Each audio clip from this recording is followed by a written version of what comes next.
ഞാൻ ഇന്ന് നിങ്ങളുടെ മുമ്പിൽ പ്രസന്റ് ചെയ്യാൻ പോകുന്ന വീഡിയോ വളരെ ഇൻട്രസ്റ്റിംഗ് ആയിട്ടുള്ളൊരു വീഡിയോ ആണ്. എന്തെന്നാൽ നമ്മളെ മുമ്പിൽ കളിച്ചു വളർന്ന കുട്ടികളെ പോലെ ചെറിയ കുഞ്ഞു കുട്ടികൾ നമ്മളെ മുമ്പിൽ ഒരുപാട് കളിച്ചു വളർന്നിട്ടുണ്ട്. കോർപ്പറേറ്റ് ലോകത്തിലെ ഭീമന്മാർ ചെറിയ കുട്ടിയായിരിക്കുമ്പം അവരെ വാച്ച് ചെയ്യാൻ നല്ല രസമായിരുന്നു. ഗൂഗിൾ, അതേപോലെ റിലയൻസ്, ഇങ്ങനത്തെ കമ്പനികളെല്ലാം. ഗൂഗിളിനെ നമുക്ക് ഒന്ന് പരിശോധിച്ച് നോക്കാം എത്ര ഇൻട്രസ്റ്റിംഗ് ആയിട്ടാണ് ഈ കുഞ്ഞിക്കുട്ടൻ വളർന്നതെന്ന്. അതിൻ്റെ വളർച്ച, മേജർ, എക്വസിഷൻ, ബ്രാൻഡിങ് എക്സെട്ര എല്ലാം നല്ല ഇൻട്രസ്റ്റിംഗ് ആയിട്ടുള്ള സബ്ജക്റ്റാണ്. ഇതൊരു വലിയ ഓഷ്യനാണ്. ബ്രാൻഡിങ് എന്ന് പറഞ്ഞും എക്വസിഷൻ, മേജേഴ്സ് എന്നൊക്കെ പറഞ്ഞു കഴിഞ്ഞാൽ. എന്നാൽ ഇതിലും ഉണ്ട് ഒരുപാട് രസങ്ങൾ കണ്ട് നമുക്ക് മടുക്കാൻ. ഗൂഗിൾ എന്ന കമ്പനിയുടെ കഥയിലൂടെ ഞാൻ നിങ്ങൾക്ക് ചെറിയ സംഭവങ്ങൾ പറഞ്ഞ, നിങ്ങൾക്കെല്ലാം അറിയുന്ന ഒരു സംഭവമാണ്. എന്നാലും ഞാനൊരു അറിയാത്തൊരു സംഭവം പോലെയല്ല, റോക്കറ്റ് സയൻസ് ഒന്നല്ല പറയുന്നത്. ഇതൊക്കെ നല്ല ഭംഗിയുള്ള കാര്യങ്ങളാണ്. ഞാൻ എൻ്റെ കോർപ്പറേറ്റ് ലോകത്തിൽ ഇരിക്കുന്ന സമയത്ത് ഇതിനെല്ലാം കുഞ്ഞിക്കുട്ടിയായി ഇന്നത് ഓർത്തു നോക്കുമ്പോൾ നല്ല സുഖവും രസവും തോന്നുന്നുണ്ട്.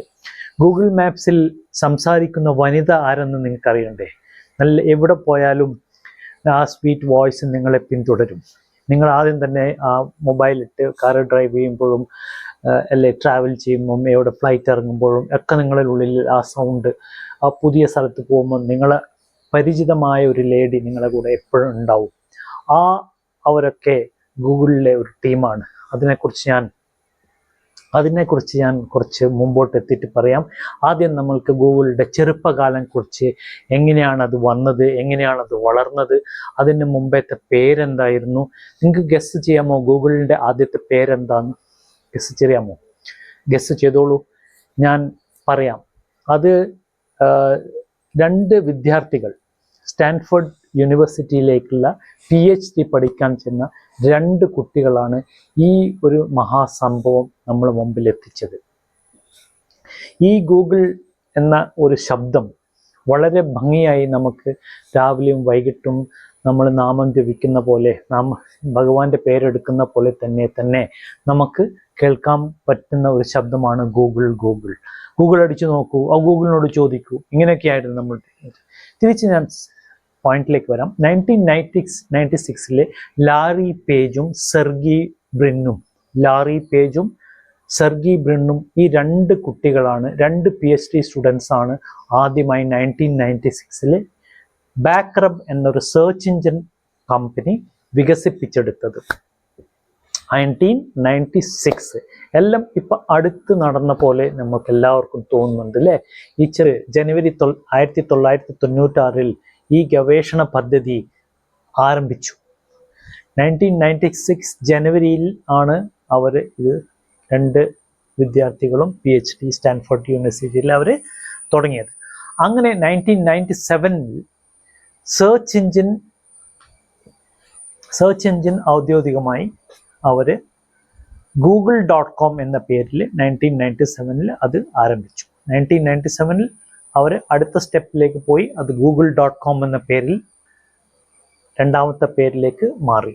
അങ്ങനെയാണ് google.com വന്നത് ജനുവരി. അങ്ങനെ 1998 സെപ്റ്റംബർ 4 അവർ ഗൂഗിൾ ഇങ്ക് എന്ന വേറെ പേരിലേക്ക് മാറി. ഗൂഗിൾ ഇങ്ക് എന്ന് പറഞ്ഞിട്ട് ഒരു രജിസ്റ്റേർഡ് ഓഫീസ് ഉണ്ടാക്കി അവർ സ്വന്തമായിട്ട്. അതൊരു ഗാരേജിൻ്റെ ഉള്ളിലായിരുന്നു. മെൽനോ പാർക്ക്, കാലിഫോർണിയയിലെ മെൽനോ പാർക്കിലാണ് അവർ ആദ്യമായിട്ടൊരു ഓഫീസിൽ ഇരിക്കുന്നത്. സ്വന്തമായിട്ടുള്ളൊരു ഓഫീസിൽ ഒരു കോർപ്പറേറ്റ് ജയൻറ്റിനെ പോലെ, അല്ല ഫ്യൂച്ചർ ജയൻറ്റിനെ പോലെ അവിടെ ഇരുന്നത്. അങ്ങനെ ആ ഒരു ഓഫീസിൽ അവർക്ക് ഒരു നല്ലൊരു ഓഫീസായിരുന്നു. കാരണം അവിടെ ആൻഡി ബെച്ചൽസൺ എന്ന് പറഞ്ഞ നല്ലൊരു വ്യക്തി, അവരെ ഇതെല്ലാം കണ്ടിട്ട് $1,00,000 ധനസഹായം കൊടുത്തു. അത് അവർക്കൊരു വലിയ കാര്യമായിരുന്നു. അവിടുന്ന് അവർ അടിസ്ഥാനപരമായിട്ടുള്ള സാധനങ്ങളെല്ലാം തന്നെ കമ്പനിക്ക് വേണ്ടി അതെല്ലാം വാരിക്കൂട്ടി $1,00,000 അവർ അതിനു വേണ്ടി ചെലവഴിച്ചു. അങ്ങനെ വീണ്ടും 1999 ഗൂഗിളിൽ $25 മില്യൺ വീണ്ടും അവർക്ക് ധനസഹായം കിട്ടി. $25 മില്യൺ. അന്ന് അവർ 8 ജീവനക്കാരെ വെച്ചു. 8 ജീവനക്കാരെ വെച്ച് പുതിയൊരു ഓഫീസൊക്കെ ആയി നല്ല ഗംഭീരമായിട്ട് അങ്ങനെ ഇരിക്കുകയായിരുന്നു. ഓഫീസിലേക്ക് അവർ ആ 8 പേരുള്ള ഓഫീസിലേക്ക് 8 പേരും അവരെല്ലാം ചേർന്നുള്ള ഓഫീസിലേക്ക് വീണ്ടും അവർ മാറി. അങ്ങനെ 2000-ലെ 10 ഭാഷകളിൽ ഗൂഗിൾ സെർച്ച് മാസ്റ്ററായി. അതിൻ്റെ സഹായം yahoo.com നിന്നും അവർക്ക് കിട്ടാൻ ശ്രമിച്ചു. അവർ തമ്മിൽ ഒരു നല്ലൊരു ടൈപ്പ് ആയിരുന്നു, നല്ലൊരു വെഞ്ചറായിരുന്നു. പക്ഷേ അവരായിട്ട് ഒരു ജോയിന്റ് വെഞ്ചർ അല്ല, ഒരു ടെക്നിക്കൽ ടൈപ്പ്, അതായത് ടെക്നിക്കൽ ടൈപ്പ് ആയിരുന്നു yahoo.com-ന്റെ കൂടെ. അങ്ങനെ ആ ടെക്നിക്കൽ ടൈപ്പ് കൂടെ അവർ 10 ഭാഷകളിൽ ഈ ഭാഷകളിലായി ഗൂഗിൾ ലോഞ്ച് ചെയ്തു. 2001 Deja.com എന്ന ഒരു യൂസ്നെറ്റ് ഡിസ്കഷൻ സർവീസസ് എന്ന് പറഞ്ഞിട്ട് ഒരു കമ്പനി ഉണ്ടായിരുന്നു. ആ കമ്പനി ഒരു പബ്ലിക് കമ്പനി ആയിരുന്നു. ഈ പബ്ലിക് കമ്പനിയിൽ അത് ഞാൻ ഇങ്ങോട്ട് എടുക്കുക എന്ന് പറഞ്ഞിട്ട് ഇങ്ങോട്ട് എടുത്തു. ആ കമ്പനി അവരെ പൈസ കൊടുത്തു. ആ കമ്പനിയും ടേക്ക് ഓവർ ചെയ്തു, ദേജ. അങ്ങനെ ആ കമ്പനിയുടെ ഒരുപാട് എക്സ്പെർട്ടീസ് ഗൂഗിളിന് വന്നു. അങ്ങനെ ഗൂഗിൾ അങ്ങനെ വലുതായി കൊണ്ടിരിക്കുകയാണ്. അങ്ങനെ ആ കമ്പനികൾ ഏറ്റെടുത്തപ്പോൾ ജനങ്ങൾക്കൊരു ഭയങ്കര വിശ്വാസമായി. അങ്ങനെ 2002 ഗൂഗിൾ ന്യൂസ് ഔദ്യോഗികമായി അവർ ലോഞ്ച് ചെയ്തു. Google news. ഞാനൊക്കെ ഇവിടെ ഇരുന്നിട്ട് നോക്കുമായിരുന്നു, അമേരിക്കയിലെ ന്യൂസ് എന്താണ്, ഇന്ത്യയിലെ ന്യൂസ് എന്താണ്, ഡൽഹിയിലെ ന്യൂസ് എന്താണ് എന്ന് നമുക്ക് വളരെ വ്യക്തമായിട്ട് അപ്പം ഫ്രഷ് ന്യൂസ് അവർ തന്നുകൊണ്ടിരുന്നു. അങ്ങനെ ഗൂഗിൾ ന്യൂസ് വളരെ പോപ്പുലറായി. പിന്നീട് 2003 പൈറ ലാബ്സ് എന്ന് പറഞ്ഞ ഒരു ബ്ലോഗർ കമ്പനി അവർ വാങ്ങിച്ചു.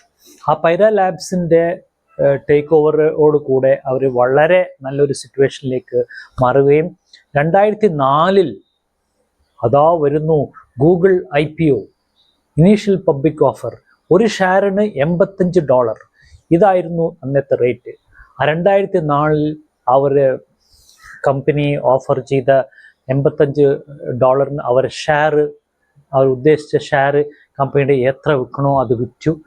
അങ്ങനെ ഇന്നത്തെ റേറ്റ് ഒരു $179 ആണെന്ന് തോന്നുന്നു. ഇന്നത്തെ $179 ഇന്നത്തെ ഗൂഗിളിൻ്റെ ഷെയർ മാർക്കറ്റിലെ പ്രൈസ്. അന്നത് $85 ആയിരുന്നു. അങ്ങനെ ഒരു മഹാസംഭവം വീണ്ടും ഇതാ സംഭവിക്കുന്നു. 2006 ഗൂഗിൾ യൂട്യൂബ് ഏറ്റെടുക്കുന്നു. ഞാൻ ഇങ്ങോട്ട് എടുക്കുക എന്ന് പറഞ്ഞിട്ട് 2006 ഗൂഗിളും യൂട്യൂബ് ഇങ്ങോട്ട് വാങ്ങിച്ചു. 2006 യൂട്യൂബ് ഇങ്ങോട്ട് എടുത്തു. യൂട്യൂബ് ഗൂഗിളിൻ്റെ ഒരു ഭാഗമായി. വീണ്ടും 2015 അതിൻ്റെ പേര് മാറ്റി ആൽഫബറ്റ് ഇൻക് എന്നാക്കി ഒരു കമ്പനി. അതൊരു മാതൃക കമ്പനിയാണ്. ബേസിക്കലി അവർ അക്കൗണ്ടിങ്ങും കാര്യങ്ങൾക്കും വേണ്ടി മാത്രം യൂസ് ചെയ്യുന്നത്. യഥാർത്ഥത്തിൽ ഒരു ബ്രാൻഡ് ഗൂഗിൾ തന്നെയാണ്, എല്ലാം ഗൂഗിൾ തന്നെയാണ്. ഇതൊരു അവർ കണക്കും കാര്യങ്ങളും അക്കൗണ്ടും ഷെയറും സർട്ടിഫിക്കറ്റും അതൊക്കെ വേണ്ടിയിട്ടാണ് അവർ ആ പേര് മാറ്റിയത്. യഥാർത്ഥത്തിൽ ഗൂഗിൾ മാത്രമാണ് ആ കമ്പനി. വേൾഡ് വൈഡ് വെബ് നിങ്ങൾ കേട്ടിട്ടുണ്ടാവും. ഇത് അതിന് മുമ്പേ സംഭവിച്ചതാണ്. അത് ഞാൻ ഇതിൻ്റെ കൂടെ ചേർന്നിട്ട് അതിൻ്റെ ട്രെൻഡ് മാറിപ്പോണ്ടെന്ന് വെച്ചിട്ടാണ് ഞാൻ ഇത് പറഞ്ഞത്. അതായത് 1989 CERN എന്ന് പറഞ്ഞൊരു കമ്പനി ഉണ്ടായിരുന്നു. ആ കമ്പനിയാണ് വേൾഡ് വൈഡ് വെബ് എന്നൊരു കമ്പനി ഡിസൈൻ ചെയ്തത്, വെബ്സൈറ്റൊക്കെ ഡിസൈൻ ചെയ്തത്. വെബ്സൈറ്റിൻ്റെ ആ മുമ്പിലുള്ള ആ സംഭവങ്ങളെല്ലാം ചെയ്യണമെങ്കിൽ ഒരു കമ്പനി ഉണ്ടായിരുന്നു. അതിൻ്റെ ഒരു ബ്രിട്ടീഷ് ശാസ്ത്രജ്ഞനാണ് അത് ചെയ്തത്. ടിം ബേണേഴ്സ്-ലീ എന്നാണ് അതിൻ്റെ പേര്. ടിം ബേണേഴ്സ്-ലീ അദ്ദേഹം കണ്ടുപിടിച്ചാണ് വേൾഡ് വൈഡ് വെബ്. ഈ വേൾഡ് വൈഡ് വെബ് എനിക്ക് ഓർമ്മയുണ്ട്, ഞങ്ങളൊക്കെ പണ്ട് ഓഫീസിൽ ടൈപ്പ് ചെയ്യുമ്പോൾ www എന്ന് ഇന്നത്തെ പോലെ ടൈപ്പ് ചെയ്താൽ പോരാ. ഇന്നിപ്പോൾ നമുക്ക് www എന്ന് അടിക്കേണ്ട ആവശ്യമില്ല. അന്ന് www എന്ന് അടിക്കണം. അതാണ് ഈ www ആണ് വേൾഡ് വൈഡ് വെബ്. വെബ്സൈറ്റ് വേൾഡിലെ first website 1991 August 6 Tim Berners-Lee launch ചെയ്തു. ടിം ബേണേഴ്സ്-ലീ ആണ് ആദ്യത്തെ ലോഞ്ച്. ഓഗസ്റ്റ് 6 എനിക്ക് ഓർമ്മ എന്ന് പറഞ്ഞിട്ട് വെബ്സൈറ്റ് ഒക്കെ കാണാൻ പറ്റും. അങ്ങനെ ഓരോ ചിത്രങ്ങളും അതിൻ്റെ അകത്ത് എഴുതിയത് ഓരോ കാര്യങ്ങളും ഞങ്ങളിങ്ങനെ രാത്രികളിൽ ഇരുന്ന് കാണും. ഞാനും എൻ്റെ സുഹൃത്ത് ബൽരാജും കൂടെ ആയിരുന്നു ഇതൊക്കെ ചെയ്തുകൊണ്ടിരുന്നത്. അങ്ങനെ ഞങ്ങൾ ഒരുപാട് കോർപ്പറേറ്റ് കാര്യങ്ങളൊക്കെ ഇങ്ങനെ ഓരോന്ന് ഡിസ്കസ് ചെയ്ത് എൻജോയ് ചെയ്യുമായിരുന്നു. ഇതൊരു ഡെസ്ക് ആധാരിത പേജ് ആയിരുന്നു. ആക്ച്വലി ഇവർ ചെയ്തത് ഡെസ്ക് ആധാരിത പേജ്, അതായത് ഓരോരോ കാര്യങ്ങളും നമുക്ക് വെബ്സൈറ്റ് ആയിട്ടുള്ള കാര്യങ്ങളെല്ലാം ബന്ധിപ്പിക്കാനുള്ള ഒരു മെത്തേഡ്. ഇതാ വരുന്നു ഗൂഗിൾ മാപ്സ്. ഗൂഗിൾ മാപ്സ് ആണ് ഏറ്റവും ത്രില്ലിംഗ് ആയിട്ടുള്ള ഒരു സബ്ജക്റ്റ് ഗൂഗിളിന്. ഗൂഗിൾ മാപ്സിന്റെ തുടക്കം C++ എന്ന് പറഞ്ഞൊരു സോഫ്റ്റ്വെയറിലായിരുന്നു. C++ സോഫ്റ്റ്വെയറിന്റെ ഗൂഗിൾ തുടക്കം പ്രോഗ്രാം ചെയ്തിരിക്കുന്നത് ഗൂഗിൾ C++. അന്ന് C++ ആയിരുന്നു ഏറ്റവും ടോപ്പ്, എല്ലാം C++ ആയിരുന്നു അന്ന് സബ്ജക്റ്റ്. അങ്ങനെ ഓസ്ട്രേലിയയിലെ Where2 ടെക്നോളജീസ് എന്നൊരു കമ്പനിയാണ് ഈ ഗൂഗിൾ മാപ്സ് ആദ്യമായി അവർ ഉണ്ടാക്കിയത്. Where2 ടെക്നോളജീസ് എന്നായിരുന്നു ആ കമ്പനിയുടെ പേര്. അതിൻ്റെ അകത്ത് 2 സഹോദരന്മാരുണ്ടായിരുന്നു, Lars Rasmussen and Jens Rasmussen. Lars Rasmussen and Jens Rasmussen, ഈ 2 ബ്രദേഴ്സാണ് ഇതിൻ്റെ ഇൻവെർട്ടേഴ്സ്. ഇവരെ കൂടെ കോ ഫൗണ്ടർമാരുണ്ടായിരുന്നു, സ്റ്റീഫൻ മാ, നോയൽ ഗാർഡൻ എന്നിവർ 4 പേർ ചേർന്നിട്ടാണ് ഈ ഒരു സ്റ്റാർട്ടപ്പ് കമ്പനി അവരുണ്ടാക്കിയത്. ആ കമ്പനിയും ഗൂഗിളും ചേർന്ന് നല്ലൊരു ബന്ധം സൃഷ്ടിച്ചു. അവർ പിന്നീട് ഈ ഗൂഗിൾ ആ കമ്പനി ഞാൻ ഇങ്ങോട്ട് എടുക്കുക എന്ന് പറഞ്ഞിട്ട് ഇങ്ങോട്ട് എടുത്തു. ഈ കമ്പനിയും ഞാൻ ഇങ്ങോട്ട് എടുത്തു ഗൂഗിൾ. അങ്ങനെ ഗൂഗിളിൻ്റെ സ്വന്തമായി ഗൂഗിൾ മാപ്സ്. പിന്നെ അത് വെബ് ആപ്ലിക്കേഷനും അങ്ങനെയുള്ള ഒരുപാട് സോഫ്റ്റ്വെയർ കാര്യങ്ങളെല്ലാം ഇവർ ചെയ്തുകൊണ്ടിരുന്നു. വളരെ ഭംഗിയായിട്ട് ഈ റിലേഷൻ, ഈ 2 ബ്രദേഴ്സ്, ഗൂഗിൾ മാപ്സിൻ്റെ 2 ബ്രദേഴ്സ് വളരെ ഇൻട്രസ്റ്റിംഗ് ബ്രദേഴ്സ് ആയിരുന്നു. അവർ 4 കോ ഫൗണ്ടർ ഉണ്ടെങ്കിലും ആ കമ്പനിക്ക് ഈ 2 റസ്മുസൻ ബ്രദേഴ്സ് വളരെ ഇൻട്രസ്റ്റിംഗ് ആയിരുന്നു. അവർ വളരെ ഹാർഡ് വർക്കിംഗ് ആയിരുന്നു. ആ സഹോദരന്മാർ ഗൂഗിൾ അവരെ സ്വന്തമായതുപോലെ തന്നെ വർക്ക് ചെയ്തു. കാരണം ഇതിൽ അത്ര എളുപ്പത്തിലൊന്നും ഈ സോഫ്റ്റ്വെയർ ഡെവലപ്പ് ചെയ്യുന്ന ഐഡിയാസും എല്ലാം തന്നെ വളരെ പ്രഗത്ഭന്മാരായിരുന്നു ഈ 2 റസ്മുസൻ ബ്രദേഴ്സ്. സ്റ്റീഫൻ മായും കുഴപ്പമില്ല, നോയൽ ഗോർഡനും കുഴപ്പമില്ല, പക്ഷെ അവർ മറ്റവരെക്കാട്ടും കൂടുതൽ കോ ഫൗണ്ടറിന്റെ കൂട്ടത്തിൽ അവർ നന്നായിട്ട് അതിൻ്റെ മുകളിൽ വർക്ക് ചെയ്യാനുണ്ടായിരുന്നു. അതിൽ അത്രമേൽ പങ്കാളിത്തം ഇവർക്ക് അത്ര ഉണ്ടായില്ല, റസ്മുസൻ ബ്രദേഴ്സിന്റെ അത്ര. പക്ഷെ ഇവർ വളരെ നന്നായിട്ട് അത് കൈകാര്യം ചെയ്തു. 2021 പ്രധാനമായും കീഹോൾ ഇൻകോപ്പ് എന്ന് പറഞ്ഞിട്ടൊരു കമ്പനി, ഇവിടെയാണ് ഈ ഒരു ഗംഭീര സംഭവം വരുന്നത്. ഈ കീഹോൾ ഇൻക് എന്ന കമ്പനിയാണ് ആദ്യമായി ഇപ്പോഴത്തെ ഗൂഗിൾ എർത്ത് കണ്ടുപിടിച്ചത്. ഗൂഗിൾ എർത്ത് കണ്ടുപിടിച്ചത് ആക്ച്വൽ ഇതിൻ്റെ ആദ്യത്തെ പേര്, ഗൂഗിൾ എർത്തിന്റെ ആക്ച്വൽ പേര് എർത്ത് വ്യൂവർ എന്നാണ്, ഭൂമിയെ കാണുക. അത് വീണ്ടും ബ്രയൻ മെക്കൽഡൺ എന്ന് പറഞ്ഞ ഒരു വ്യക്തിയായിരുന്നു അതിൻ്റെ കോ ഫൗണ്ടർ. ഈ ബ്രയൻ മെക്കൽഡൺ അതിൻ്റെ കോ ഫൗണ്ടറായി കീഹോൾ ഇൻകയുടെ കംപ്ലീറ്റ് മാൻ ആയിരുന്നു. അവരായിരുന്നു ഇത് മുഴുവനും നോക്കി നടന്നുകൊണ്ടിരുന്ന കോ ഫൗണ്ടർ. ഈ കോ ഫൗണ്ടർ ഗൂഗിൾ എർത്തിൻ്റെ ഈ പുതിയ കാൽവെപ്പിലേക്ക് ഒരുപാട് സഹായിച്ചു. അദ്ദേഹത്തിൻ്റെ വളരെ കഠിനമായ അധ്വാനത്തിൽ കൂടിയാണ് ഗൂഗിൾ എർത്ത് എന്ന് നമുക്ക് കാണാൻ പറ്റുന്നത്. ഗൂഗിൾ എർത്തിൽ ചെറിയൊരു പിശക് ആ സോഫ്റ്റ്വെയറിൽ വെച്ചിരുന്നെങ്കിൽ നമുക്ക് എപ്പോഴും പ്രോബ്ലം ഉണ്ടായിരുന്നേനെ. ഈ വികസനത്തിൻ്റെ പ്രധാന പങ്ക് അവർക്ക് ക്രെഡിറ്റ് കൊടുത്തേ പറ്റുള്ളൂ.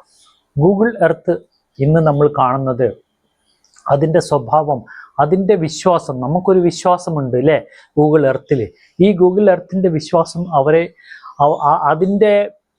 അതിൻ്റെ മൂവ്മെൻറ്റ്സിൽ കൂടെയും അതിൻ്റെ കാഴ്ചപ്പാടും അതിൻ്റെ വിശ്വാസവും അതിൻ്റെ ആ ഒരു കഴിവും അതിൻ്റെ ഒരു ടെക്നോളജിയുമാണ് നമുക്ക് ഇന്ന് ഗൂഗിൾ എർത്തിൻ്റെ ആ ഒരു ബ്രാൻഡിൻ്റെ വാല്യൂ നമുക്ക് ഇന്ന് കിട്ടാൻ പോകുന്നത്. അത് വളരെ ആലോചിച്ചുകൊണ്ട് തന്നെയാണ് അവരത് ചെയ്തിരിക്കുന്നത്. ഗൂഗിൾ മാപ്സും ഗൂഗിൾ സ്ട്രീറ്റ് വ്യൂവും ഇതൊക്കെ വേറൊരു കമ്പനിയാണ്. ആ company Google maps, Google street view തുടങ്ങിയവ ഇതിലുണ്ടാക്കി ചേർത്ത് ഇത് ഒന്നാക്കിയിട്ടാണ് അവർ പ്രൊജക്റ്റ് ചെയ്യുന്നത്. ഗൂഗിൾ എർത്ത്, ഗൂഗിൾ സ്ട്രീറ്റ് ഇതൊക്കെ കൂട്ടിച്ചേർത്ത് ഉണ്ടാക്കിയ ഒരു കമ്പനിയാണ്.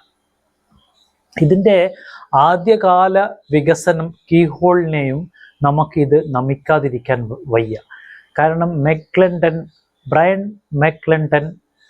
ബ്രയൻ മെക്ലൻഡനെ ഞാൻ ആദ്യം ബ്രയൻ ഓർത്ത് വെക്കും. കാരണം ബ്രയൻ അഡംസിന് നമുക്കെല്ലാം അന്നത്തെ വളരെ സൂപ്പർ സ്റ്റാർ ആയിരുന്നു. അതുകൊണ്ട് ബ്രയാൻ ആഡംസിനെ നമുക്ക് ഓർക്കാം. ബ്രയാൻ മെക്കിൾട്ടൺ ആശ്രയിച്ചാണ് കുറേ ഗൂഗിൾ എർത്ത് പെർഫോം ചെയ്തത്. ഗൂഗിൾ രണ്ടുപേരും ഇത് ചേർത്തിട്ടാണ്, ഇതിൻ്റെ കോ ഫൗണ്ടറും ഗൂഗിളും ചേർത്തിട്ടാണ് സക്സസ്ഫുൾ ആയത്. സാധാരണ ഒരു കമ്പനി ടേക്ക് ഓവർ ചെയ്ത് കഴിഞ്ഞാൽ ആ കമ്പനി കംപ്ലീറ്റ് അങ്ങോട്ട് ഇതിലേക്ക് മേർജ് ആവും. പക്ഷേ ഇതൊരു പ്രത്യേകതരം സോഫ്റ്റ്വെയർ ആയതുകൊണ്ട് ഇതിൻ്റെ കോ ഫൗണ്ടറും അവരും ചേർന്നിട്ടാണ് ഇത് നല്ലൊരു, അതായത് 2001 3 വർഷം എടുത്തു അത് പക്കയായിട്ട് അത് മൂവ്മെൻറ്റ് ചെയ്യാനും അതിൻ്റെ പരീക്ഷണങ്ങളിൽ കൂടെ അത് വിജയകരമായി കൊണ്ടുപോകാനും ഇന്നും നമ്മൾക്ക് ഈ മാപ്പ് നമുക്കതിനെ വിശ്വസിക്കാൻ പറ്റും. ഇനി നമുക്ക് ആ മുമ്പ് പറഞ്ഞ ആ പേരിലേക്ക് തിരിച്ചു വരാം. ഓർക്കുന്നുണ്ടായിരിക്കാം എന്ത് പേരെന്ന്. ഗൂഗിൾ ലോകമെമ്പാടും എടുക്കുന്നൊരു പേരാണത്, ഗൂഗിൾ മാപ്പ്. പണ്ടൊക്കെ അമ്മ എന്നോട് പറയാറുണ്ട്, വീട്ടിൽ നിന്ന് പോകുമ്പോൾ മോനെ ശ്രദ്ധിച്ച് പോകണം, വഴി അറിയാലോ, ഇടത്തോട്ട് വലത്തോട്ട് പോകുന്നൊക്കെ. പക്ഷെ ഇന്ന് അമ്മമാർ പറയുന്ന കുട്ടികളോട് മോനെ ഗൂഗിൾ മാപ്പ് ഓൺ ചെയ്യണേ എന്നാണ് പറയുക. അപ്പം ആ ഗൂഗിൾ മാപ്പ് ഓൺ ചെയ്ത ഉടനെ തന്നെ ആ സ്വീറ്റ് വോയിസ്, ആ നല്ലൊരു ശബ്ദം അതിൻ്റെ അകത്ത് പുറപ്പെടുവിക്കുന്ന കേൾക്കാൻ നമുക്ക്. ആ ഒരു ഇംഗ്ലീഷുകാരത്തിയുടെ സൗണ്ട് ഞങ്ങൾക്കെല്ലാം വളരെ പ്രിയങ്കരമാണ് അല്ലേ. അത് ഒരു ഓസ്ട്രേലിയൻ വനിതയാണ്. ആ ഓസ്ട്രേലിയൻ വനിതയുടെ പേരാണ് കാരൻ ജാക്കബ്സൺ. കാരൻ ജാക്കബ്സൺ ആണ് ലോകമെമ്പാടും ഇന്ന് വഴി പറഞ്ഞു കൊടുക്കുന്ന ഒരു വ്യക്തി അല്ലേ. കാരൻ ജാക്കബ്സൺ ഇല്ലെങ്കിൽ നമുക്ക് എവിടെയും എത്താൻ പറ്റില്ല. അങ്ങനെ ഒരു സിറ്റുവേഷനാണ് നമ്മൾ ഇന്ന് എത്തിച്ചേർന്നിരിക്കുന്നത്. ഗൂഗിൾ മാപ്സിനായി അവർക്ക് ശബ്ദം കൊടുത്തത് കാരൽ ജാക്കബ്സൺ ആണ്. ഈ ലേഡി ഈ ലേഡീനെ GPS ഗേൾ നിന്നും കൂടി ഈ നാമമുണ്ട് ഇവർക്ക്. GPS ഗേൾ നിന്നും അറിയപ്പെടുന്നുണ്ട്. ഇവർ സെലക്ഷൻ പ്രോസസ്സ് വളരെ ടഫായിരുന്നു. ലോകമെമ്പാടും പോയി വോയിസുകളും ടെസ്റ്റ് ചെയ്ത് ഓരോരുത്തരുടെയും വോയിസുകൾ ടെസ്റ്റ് ചെയ്തതിന് ശേഷമാണ് അവർ ഇങ്ങനെ ഒരു സ്വീറ്റ് ലേഡിയുടെ സൗണ്ട് അവർ എടുത്തത്. സൗത്ത് ആഫ്രിക്കയിൽ പോയി, ഇന്ത്യയിൽ പോയി, അമേരിക്കയിൽ പോയി, സൗത്ത് അമേരിക്കയിൽ പോയി, എല്ലാ സ്ഥലങ്ങളിലും പോയി കോടിക്കണക്കിന് ആളുകളുടെ വോയിസിന് ശേഷം സെലക്റ്റായ സ്ത്രീയാണത്. അവരാണ് ഇന്ന് കോടിക്കണക്കിന് ആളുകളുടെ വഴികാട്ടിയായ ശബ്ദം. ആ ശബ്ദം ഒരിക്കലും നിലക്കില്ല. ആ ശബ്ദം കേട്ടാൽ മാത്രമാണ് നമുക്കൊരു വഴിയിൽ എത്തിച്ചേരാൻ പറ്റുള്ളൂ. ഗൂഗിൾ ഇനിയും ഉയരത്തിലേക്ക് പോട്ടെ. നമുക്ക് ഗൂഗിൾ ചന്ദ്രനിലേക്ക് പോകുമ്പോൾ ചന്ദ്രനിലെ വഴി കൂടെ ഗൂഗിൾ കാട്ടട്ടെ എന്ന് ഞാൻ ഗൂഗിളിനെ ആശംസിച്ചുകൊണ്ട് signing off Harshajith. Thank U.